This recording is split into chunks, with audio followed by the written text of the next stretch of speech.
우리 하나님 말씀 보겠습니다. 예레미야 애가 4장 1절로 12절 말씀입니다. 예레미야 애가 4장 1절로 12절 말씀입니다. 제가 가진 성경은 1148쪽에 있습니다. 우리 한 절씩 교독하도록 하겠습니다. 슬프다 어찌 그리 금이 빛을 잃고 순금이 변질하였으며 성소의 돌들이 거리 어기마다 쏟아졌는고.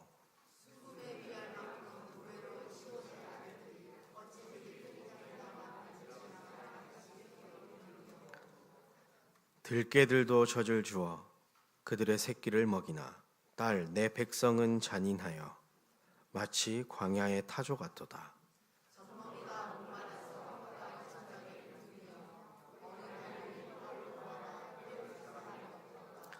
맛있는 음식을 먹던 자들이 외롭게 거리거리에 있으며 이전에는 붉은 옷을 입고 자라난 자들이 이제는 거름더미를 안았도다.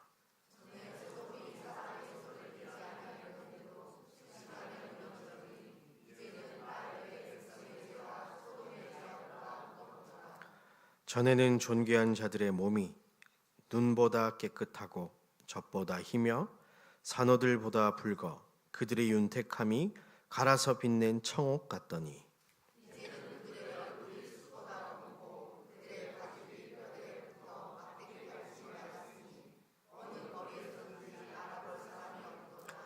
칼에 죽은 자들이 줄여 죽은 자들보다 나음은 토지 소산이 끊어지므로 그들은 찔림받은 자들처럼 점점 쇠약하여 가미로다.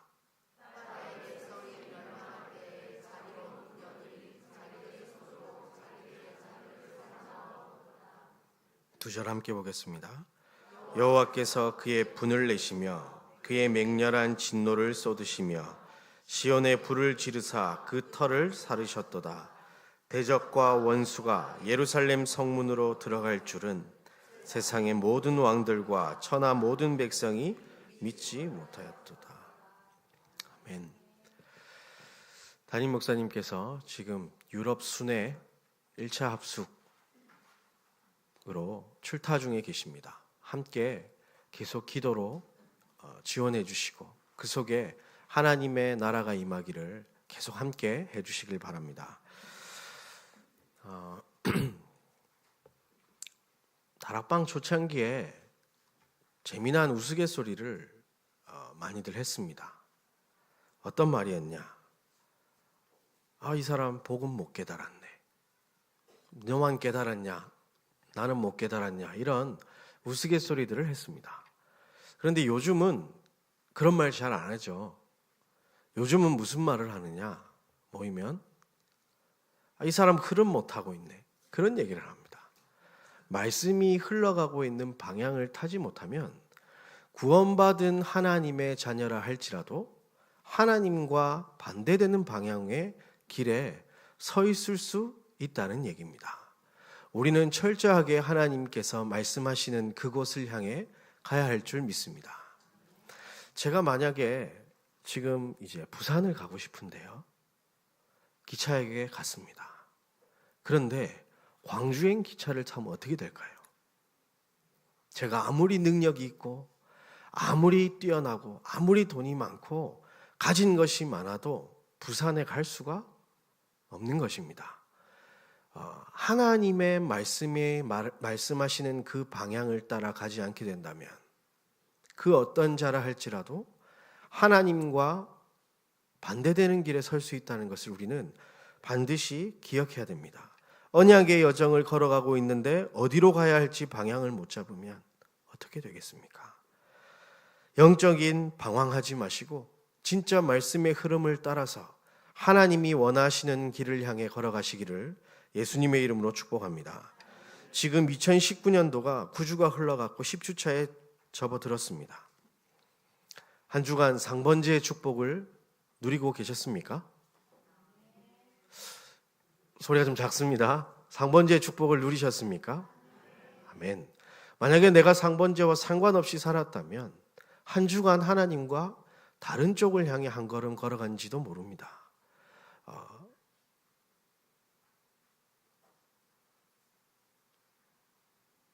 강단에서 이런 말 해도 되겠는지는 잘 모르겠지만 어쩌다가 소 뒷걸음질 치는 것처럼 해서 하나님과 방향 맞을 수는 있겠죠.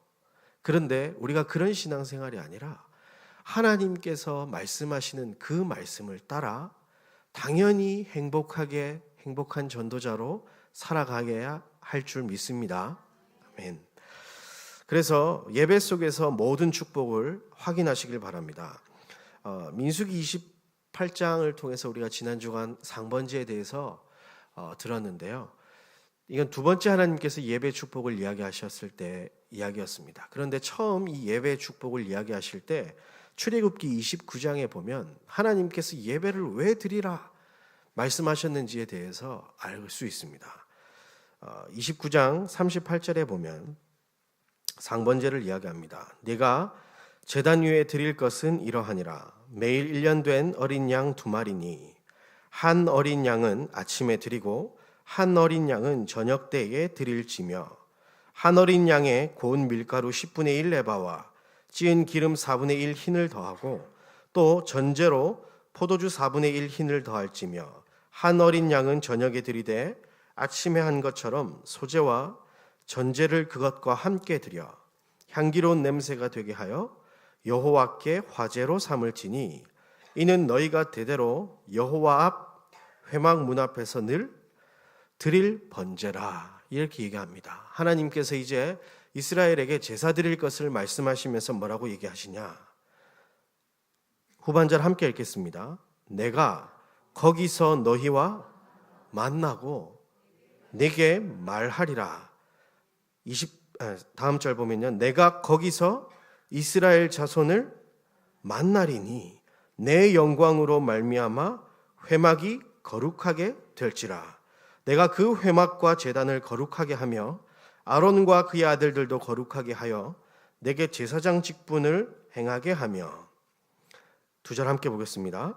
내가 이스라엘 자손 중에 거하여 그들의 하나님이 되리니 그들은 내가 그들의 하나님 여호와로서 그들 중에 거하려고 그들을 애굽 땅에서 인도해 낸 줄 알리라. 나는 그들의 하나님 여호와니라. 아멘. 예배는 하나님께서 우리를 만나는 시간입니다. 하나님이 임재하시는 아주 귀한 복된 시간입니다. 예배는 하나님이 말씀하시는 시간입니다. 예배는 하나님으로 말미암아 거룩함을 누리는 시간이며 하나님이 나의 하나님 되는 시간입니다. 예배의 생명 거시길 바랍니다. 예배 성공해야 인생 성공합니다. 다른 세상에 성공할지라도 예배를 놓치게 된다면 그것은 다시 물거품이 될 수밖에 없습니다. 그래서 예배는 하나님의 자녀로서 당연한 것이며 반드시 우리가 하나님 앞에 드려야 할 귀한 은혜인 줄 믿습니다. 그래서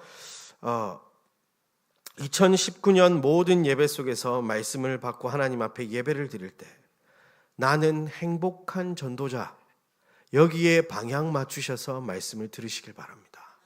렘넌트 살리는, 교회를 세우는, 현장을 정복하는 전도자, 이것이 지금 하나님께서 가리키시는 방향입니다. 다른 중요한 그 어떤 것도 없습니다. 하나님께서는 2019년도 매 주간 말씀을 통하여서 우리를 행복한 전도자로 세워나가실 줄 확신합니다. 그래서 2019년도 마무리되어질 때에는 하나님께서 나를 말씀대로 행복한 전도자 삼으셨구나 하는 고백이 되어지기를 예수님의 이름으로 축복합니다. 그래서 오늘 말씀 제목을 이렇게 삼고 우리 함께 말씀을 나누려고 합니다. 함께 읽겠습니다. 나는 렘넌트 살리는 행복한 전도자입니다. 아멘. 나는 렘넌트 살리는 행복한 전도자입니다. 우리의 고백인 줄 믿습니다. 오늘 우리 읽은 예레미야서 애가 4장의 내용을 보면 참 참혹한 일들이 많이 벌어지는데요. 이 사건들이 왜 일어났는지에 대해서 우리가 먼저 좀 볼 필요가 있습니다. 하나님께서 이사야 선지자를 통해서 이스라엘이 바벨론의 포로가 되고 멸망받을 수밖에 없다는 것을 예언하셨습니다. 이사야서 6장 9절에서 12절 말씀 보면 여호와께서 이르시되 가서 이 백성에게 이르기를 너희가 듣기는 들어도 깨닫지 못할 것이요 보기는 보아도 알지 못하리라 하여 이 백성의 마음을 둔하게 하며 그들의 귀가 막히고 그들의 눈이 감기게 하라. 염려하건대 그들이 눈으로 보고 귀로 듣고 마음으로 깨닫고 다시 돌아와 고침을 받을까 하노라 하시기로. 내가 이르되 주여 어느 때까지니까 하였더니 주께서 대답하시되 성읍들은 황폐하여 주민이 없으며 가옥들에는 사람이 없고 이 토지는 황폐하게 되며 여호와께서 사람들을 멀리 옮기셔서 이 땅 가운데에 황폐한 곳이 많을 때까지니라. 하나님은 이스라엘을 통해서 패역한 이스라엘의 모습을 바라보며 심판하실 것을 예언하셨습니다. 그런데 있을 수 없는 일이 하나님의 말씀대로 이루어졌습니다. 하나님의 백성이 완전히 망해버린 것입니다. 북이스라엘은 아수르에게 완전히 멸망되어서 존재 자체가 없어져 버렸고 남유다마저 바벨론에 이제 포로가 되어 끌려가고 다 빼앗기는 그런 상황에 놓이게 된 것입니다. 그게 오늘 우리 본문 애가 4장 1절부터 그 이하의 말씀인 것입니다. 1절에 보니까 어느 정도로 참혹하냐. 슬프다. 어찌 그리 금이 빛을 잃고 순금이 변질하였으며. 어떻게 금이 빛을 잃겠습니까? 그런데 그런 일들이 일어난 것입니다. 순금이 변질되면 순금이 아니겠죠. 그런데 순금이 변질된 겁니다. 성소의 돌들이 거리아기마다 쏟아졌는 거. 귀하게 여김받을 하나님의 성전에 쌓은 돌들이 길거리에 나다니는 돌같이 된 겁니다. 다음 절 보면요. 순금에 비할 만큼 보배로운 시온의 아들들이 어찌 그리 토기장이가 만든 질항아리 같이 여김이 되었는고. 보배로운 자들이 질항아리 같이 아무 가치 없는 자가 되었다고 이야기하고 있습니다. 3절에 보니까 들깨들도 젖을 주어 그들의 새끼를 먹이나 딸 내 백성은 잔인하여 마치 광야의 타조 같도다. 그렇습니다. 짐승들도 자기 새끼를 챙깁니다. 그런데 광야의 타조 무슨 말이냐? 타조는 성경에서 부정한 짐승으로 분류가 되고 있습니다. 그 이유가 뭐냐면 자기가 알을 까놓고도 어디에 알을 까놓는지 잘 모릅니다. 그냥 내버려 놓고 막 돌아다닙니다. 심지어 자기가 배가 고프거나 자기가 목이 마를 때에는 그 알을 깨어 먹기까지 합니다. 이걸 보고 광야의 타조라고 이야기하는 겁니다. 왜냐? 너무너무 상황이 어려우니까 자식들에게 무엇을 해야 할지 모르고 돌아다니는 이스라엘 백성들을 지금 지탄하고 있는 내용입니다. 다음 절 보면요. 젖먹이가 목말라서 혀가 입 천장에 붙으며 어린아이들이 먹을 것을 구하나 떼어줄 사람이 없도다. 얼마나 참혹한 시대가 임했습니까? 다음 절 보겠습니다.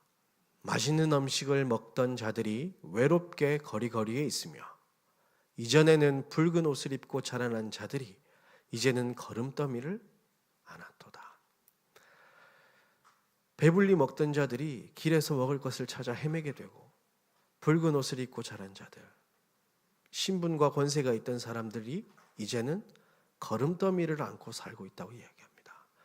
전에 소돔이 사람의 손을 대지 아니하였는데도 순식간에 무너지더니 이제는 딸 내 백성의 죄가 소돔의 죄악보다 무겁도다. 전에는 존귀한 자들의 몸이 눈보다 깨끗하고 젖보다 희며 산호들보다 붉어 그들의 윤택감이 갈아서 빛낸 청옥 같더니 청옥 같은 사람들이 다음 절을 보면요. 이제는 그들의 얼굴이 숯보다 검고 그들의 가죽이 뼈들에 붙어 막대기같이 말랐으니 어느 거리에서든지 알아볼 사람이 없도다. 비참하지요. 다음 절 봅니다. 칼에 죽은 자들이 추려 죽은 자들보다 나음은, 말이 안 되는 얘기죠. 소산이 끊어짐으로 그들은 찔림받은 자들처럼 점점 쇠약하여 가미로다. 여러분, 이 말씀 보면서 어떤 생각을 하고 계십니까? 하나님의 백성이 망할 수 있습니까? 망할 수 있다는 것을 이야기합니다. 다음 절 보겠습니다. 딸 내 백성이 멸망할 때에 자비로운 부녀들이 자기들의 손으로 자기들의 자녀들을 삶아 먹었도다. 다음 절 보겠습니다. 여호와께서 그의 분을 내시며 그의 맹렬한 진노를 쏟으시며 시온에 불을 지르사 그 터를 사르셨도다. 함께 읽겠습니다. 대적과 원수가 예루살렘 성문으로 들어갈 줄은 세상의 모든 왕들과 천하 모든 백성이 믿지 못하였었도다. 있을 수 없는 일들이 일어나기 시작한 겁니다. 그 이유가 도대체 무엇이겠습니까? 우리에게는 이런 일들이 일어나지 않아야 할 줄 믿습니다. 예레미야 7장 23절 이하에 보게 되면 이 일이 왜 일어났는지에 대해서 성경은 분명히 기록하고 있습니다.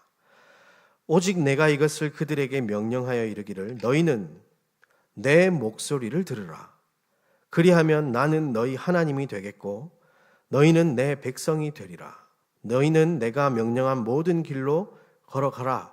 그리하면 복을 받으리라 하였으나, 하나님은 예배를 통하여서 우리에게 말씀하고 계시는데 그 길을 따라가라고 이야기합니다. 그런데 24절에 보니까 그들이 순종하지 아니하며 귀를 기울이지도 아니하고 자신들의 악한 마음의 꾀와 완악한 대로 행하여 그 등을 내게 돌리고 그 얼굴을 향하지 아니하였으며 너희 조상들이 애굽 땅에서 나온 날부터 오늘까지 내가 내 종 선지자들을 너희에게 보내되 끊임없이 보내었으나 너희가 나에게 순종하지 아니하며 귀를 기울이지 아니하고 목을 굳게 하여 너희 조상들보다 악을 더 행하였느니라. 내가 그들에게 이 모든 말을 할지라도 그들이 너에게 순종하지 아니할 것이요 내가 그들을 불러도 그들이 내게 대답하지 아니하리니 너는 그들에게 말하기를 너희는 너희 하나님 여호와의 목소리를 순종하지 아니하며 교훈을 받지 않은 민족이라. 진실이 없어져 너희 입에서 끊어졌다 할지니라. 하나님은 이스라엘에게 언약을 주셨습니다. 그리고 예배를 통하여서 날마다 하나님 앞에 드리는 제사를 통하여서 또 선지자를 통하여서 하는 말씀을 통하여서 하나님이 원하시는 길로 인도하고 계셨습니다. 그런데 이스라엘 백성은 여기에 관심이 없었던 겁니다. 어디에 관심이 있었습니까? 자기 배를 불리고 자기가 원하는 것을 하면서 살아갔다고 성경은 분명히 기록하고 있습니다. 이 언약을 잃어버린 시대 이스라엘에게 하나님은 심판할 수밖에 없었던 것입니다. 하지만 이 벌하는 와중에도 하나님은 이스라엘 백성을 버려둔 채 그냥 내버려 두지는 않으셨습니다. 바로 이 언약을 회복하고 민족을 회복하고 시대를 회복할 한 사람을 하나님은 그 시대 때마다 준비해 놓고 계셨습니다. 그것이 바로 렘넌트라는 겁니다. 이 렘넌트라는 말은 어떤 말이냐? 언약이 너무 중요한데 이스라엘이 계속해서 언약을 놓치고 세상의 흐름을 쫓아갔습니다. 하나님이 주신 언약과 하나님께 예배하며 하나님께 영광 돌리는 것은 관심이 없고 세상이 말하는 그 유익과 자신이 원하는 것을 향해서 살아갔습니다. 그 세상의 흐름을 쫓아갔던 이 세상에서 언약을 회복시켜줘서 이 영적 흐름을 하나님께로 바꾸는 그 사람을 보고 렘넌트라고 합니다. 성경에 보니까요, 아까 이사야 6장에서 멸망을 예언한 그때 하나님은 멸망시키고 끝낼 것을 이야기하지 않으셨습니다. 13절에 이사야서 6장 13절에 보니까 그 중에 10분의 1이 아직 남아있을지라도 이것도 황폐하게 될 것이나 밤나무와 상수리 나무가 배임을 당하여도 그 그루터기는 남아있는 것 같이 거룩한 씨가 이 땅에 그루터기니라 하시더라. 아멘. 하나님은 그 멸망의 흐름 속, 세상의 흐름을 쫓아갔던 멸망받을 이스라엘 속에서 언약 회복할 영적 흐름을 하나님께로 돌이킬 한 사람을 준비하고 계셨습니다. 바로 그루터기입니다. 그루터기가 무엇이냐? 영어로 스프라우트, 새순을 이야기합니다. 다 잘려나가고 나무 밑둥만 남았는데 그 속에서 새순이 자라나서 이스라엘을 회복시킬 것을 이야기합니다. 언약 가진 자, 아무리 연약해 보이지만 하나님이 준비하신 이 후대를 통하여서 하나님은 언약을 회복시키실 줄 믿습니다. 이것이 언약 회복을 위한 그루터기가 렘넌트입니다. 그리고 스바냐서 2장 3절 여호와의 규례를 지키는 세상의 모든 겸손한 자들아 너희는 여호와를 찾으며 공의와 겸손을 구하라. 너희가 혹시 여호와의 분노의 날에 숨김을 얻으리라. 하나님께서 심판하시는 그때에 숨김을 받는 자들이 있다는 겁니다. 하나님이 숨겨둔 자가. 그리고 7절에 보니까 그 지경은 유다족 속의 남은 자에게로 돌아갈지라. 그들이 거기에서 양떼를 먹이고 저녁에는 아스글론 집들에 누우리니 이는 그들의 하나님 여호와가 그들을 보살피사 그들이 사로잡힘을 돌이킬 것임이라. 9절 보니까요. 그러므로 만군의 여호와 이스라엘의 하나님이 말하노라. 내가 나의 삶을 두고 맹세하노니 장차 모압은 소돔 같으며 암몬 자손은 고모라 같을 것이라. 찔레가 나며 소금 구덩이가 되어 영원히 황폐하리니. 함께 읽겠습니다. 내 백성의 남은 자들이 그들을 노략하며 나의 남은 백성이 그것을 기업으로 얻을 것이라. 아멘. 언약을 회복하기 위해서 하나님이 숨겨둔 자가 있고 남은 자가 있다는 겁니다. 그것이 렘넌트입니다.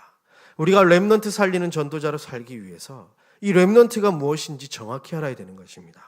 그리고 이 언약 회복을 위해 흩어진 자가 있었습니다. 사도행전 11장 19절에 보면 로마와 바리새인들에게 핍박을 받았던 그 현장을 이야기하고 있습니다. 그때의 스데반의 일로 일어난 환란으로 말미암아 흩어진 자들이 베니게와 구브로와 안디옥까지 이르러 유대인에게만 말씀을 전했다가 이것이 퍼져서 전 세계 로마 그리고 온 세계에 복음 증거하는 일이 되는 겁니다. 강제로 하나님이 흩으셨습니다. 핍박으로 말미암아. 그래서 흩어진 그 자리에서 예수가 그리스도라고 이들은 이야기했던 겁니다. 언약을 회복하는 그 한 사람. 이 사람을 보고 뭐라고 얘기하냐? 디아스포라라고 이야기하는 겁니다. 렘넌트가 무엇입니까? 언약 회복을 위하여 남겨둔 새순, 그루터기. 언약 회복을 위해 남겨둔 자, 숨겨둔 자. 언약 회복을 위해서 흩어진 자. 그들이 렘넌트입니다. 이 흩어진 자들을 통해서 어떤 일들이 일어났습니까? 노예로, 하녀로 핍박받으면서 흩어진 그들을 통하여서 로마 국교가 기독교가 되어지는 그런 말도 안 되는 하나님의 역사가 일어났던 것입니다. 여러분, 이 시대의 렘넌트 되시기를 예수님의 이름으로 축복합니다. 그리고 이 언약을 우리의 후대, 새순에게 전달하는 의무가 우리에게는 있는 것입니다. 그래서 강단에서 왜 렘넌트 살리는 전도자? 우리 1년에 걸어가야 할 발자취 속에 왜 하나님이 이런 말씀을 주셨을까? 그것을 마음속에 새기고 결단하며 헌신하는 은혜가 있기를 예수님의 이름으로 축복합니다. 하나님은 시대마다 어려움 속에서 이 언약으로 영적 흐름을 바꾸었던 렘넌트들을 세우셨습니다. 애굽의 노예 시대에 있었던 그 시대 때 하나님은 모세와 요셉을 준비하셨습니다. 블레셋에게 침략당하는 전쟁 시대에 하나님은 사무엘과 다윗을 준비해 놓으셨습니다. 아수르와 아람 시대 계속해서 외적은 침입해오고 나라는 우상으로 뒤덮여져서 나라가 북이스라엘 남유다로 갈라진 그 분단 시대에 하나님은 엘리야와 엘리사를 준비하셨습니다. 그리고 바벨론이 포로가 되어진 그 시대에 하나님은 이사야와 다니엘과 세 친구 그리고 에스더 같은 렘넌트들을 하나님이 준비해 놓으셨습니다. 로마 속국 시대에는 바울과 디모데 같은 로마서 16장에 생명 걸고 언약을 전했던 초대교회 중직자들과 성도들을 하나님은 준비하셨습니다. 지금 이 시대에 하나님께서 우리를 렘넌트로 부르고 계신 줄 믿습니다. 지금 우리가 살고 있는 시대가 어떤 시대냐? 이 우리가 예레미야가 4장을 읽었던 시대와 다를 것이 없는 시대입니다. 영적 함몰된 시대, 거꾸로 가고 있는 이 시대, 비진리가 진리를 덮고 있는 이 시대, 교회마저 언약을 잃어버린 채 자기 유익을 쫓아가고 있는 이 시대입니다. 우리는 이 시대에 하나님의 언약을 회복할 렘넌트가 되어야 할 줄 믿습니다. 지금 모든 세상과 시대들이 사탄의 달콤한 거짓말에 속아 창세기 3장 나 중심의 생활로, 6장 물질 중심의 생활로, 11장 바벨탑 성공을 향해 쫓아가고 있는 이 시대입니다. 여러분, 이 시대에 어떻게 해야 되겠습니까? 하나님보다는 세상이 만들어 놓은 문화를 따라갑니다. 사도행전 13장 흑암에 완전히 덮여 있는 이 시대. 16장, 19장 모든 정치와 경제와 문화가 하나님이 아닌 다른 것을 가리키고 있는데 그것을 쫓아서 사람들은 살아가고 있습니다. 영적으로 함몰된 시대. 언제 싱크홀 땅으로 꺼져버릴지도 모르는데 그것이 행복인 줄 알고 살아가고 있는 이 시대입니다. 우리는 이때 하나님의 마음을 마음속에 담아야 할 줄 믿습니다. 성경에 보니까 디모데후서 3장에 보면 너는 이것을 알라. 말세에 고통하는 때가 이르러 사람들이 자기를 사랑하며 돈을 사랑하며 자랑하며 교만하며 비방하며 부모를 거역하며 감사하지 아니하며 거룩하지 아니하며 무정하며 원통함을 풀지 아니하며 모함하며 절제하지 못하며 사나우며 선한 것을 좋아하지 아니하며 배신하며 조급하며 자만하며 쾌락 사랑하기를 하나님 사랑하는 것보다 더하며 경건의 모양은 있으나 경건의 능력은 부인하니 이 같은 자들에게서 네가 돌아서라. 바울은 이야기하고 있습니다. 이것이 바울 시대의 이야기입니까? 지금 우리에게도 일어나고 있는 일입니까? 지금 우리에게 너무나도 여실히 드러나고 있는 일입니다. 여러분, 이 시대 상황 속에 과연 무엇이 필요하겠습니까? 렘넌트 운동은 우리 자녀에게 교육제시켜서 성공시키는 운동이 아닙니다. 언약 회복을 위해서 하나님께서 쓰실 그 한 사람이 있는데 그들을 우리가 찾아서 세우고 키워서 하나님의 언약을 회복시키는 것이 렘넌트 운동인 줄 믿습니다. 지금 개인과 가정이 완전히 무너져 가고 있습니다. 자세하게 말하지 않아도 우리는 너무나 몸으로 느끼고 있습니다. 특히 이 시대의 청소년들은 어떠합니까? 그들은 그들의 죄입니까? 무슨 잘못으로 그들이 그런 고통 속에 살아가야 합니까? 남녀노소를 막론하고 진짜 고통 속에 사람들은 살고 있습니다. 그게 누구의 잘못입니까? 언약을 놓쳐버린 이스라엘, 언약을 놓쳐버린 교회 때문입니다. 우리는 여기에 대한 마음에 정말로 하나님이 주시는 거룩한 부담감을 가져야 할 줄 믿습니다.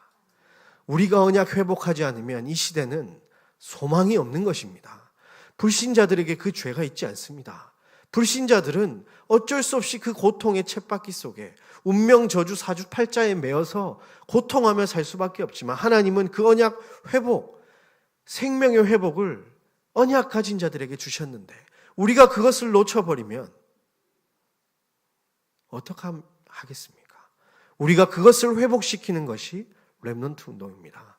지금 이 시대는 이념과 분쟁, 그로 말미암아 정신병 시대가 왔습니다. 인터넷에 보니까 정말 난리도 아닙니다. 제가 이제 얼마 전에 결혼을 하고 이제 태중에 자녀가 있습니다.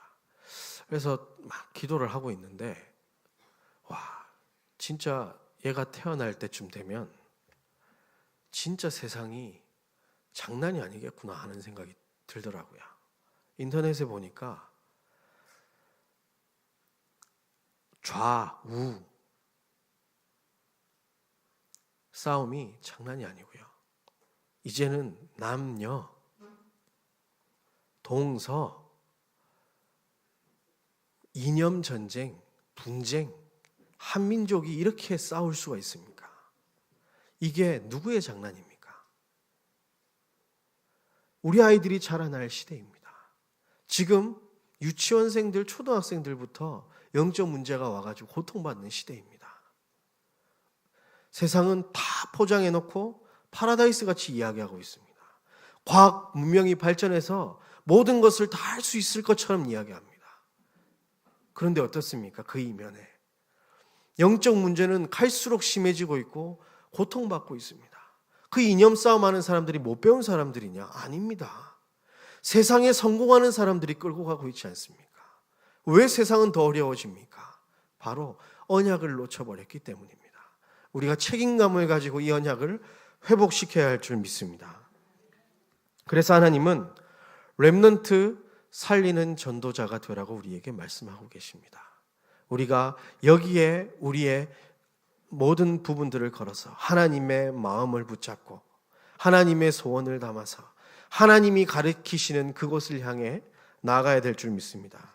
부활하신 예수님께서 요한복음 21장에 이렇게 나타나셔서 말씀하십니다. 그들이 조반 먹은 후에 예수께서 시몬 베드로에게 이르시되 요한의 아들 시몬아 네가 이 사람들보다 나를 더 사랑하느냐 하시니 이르되 주님 그러하나이다. 내가 주님을 사랑하는 줄 주님께서 아시나이다. 이르시되 내 어린 양을 먹이라 하시고 또 두 번째 이르시되 요한의 아들 시몬아 네가 나를 사랑하느냐 하시니 이르되 주님 그러하나이다. 내가 주님을 사랑하는 줄 주님께서 아시나이다. 이르시되 내 양을 치라 하시고 세 번째 이르시되 요한의 아들 시몬아 네가 나를 사랑하느냐 하시니 주께서 세 번째 네가 나를 사랑하느냐 하시므로 베드로가 근심하여 이르되 주님 모든 것을 아시오매 내가 주님을 사랑하는 줄 주님께서 아시나이다. 예수님께서 이르시되 내 양을 먹이라. 우리는 렘넌트 살리는 전도자가 되기 위해서 먼저 생각해야 될 것이 있습니다. 하나님께서 누구에게 렘넌트를 맡기시겠습니까?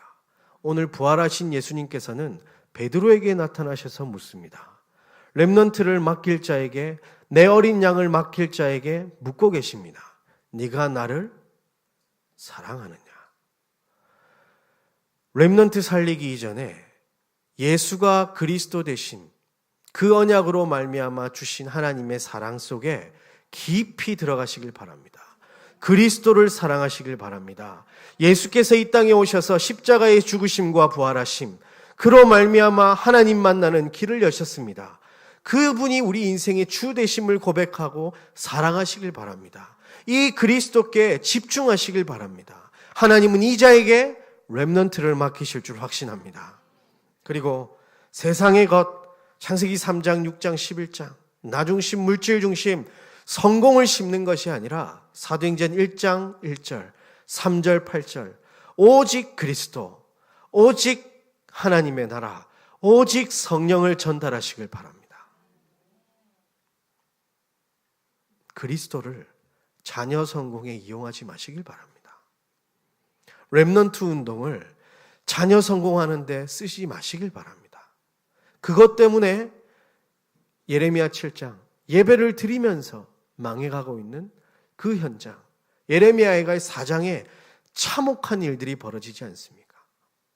정말로 오직 그리스도 하시길 바랍니다. 오직 하나님의 나라 하시길 바랍니다. 오직 성령, 이것을 누리고 증거하는 것이 우리가 렘넌트들에게 전달해야 할 분명한 사명인 줄 믿습니다. 그리고 렘넌트들을 위해서 진짜 기도하고 헌신하시길 바랍니다.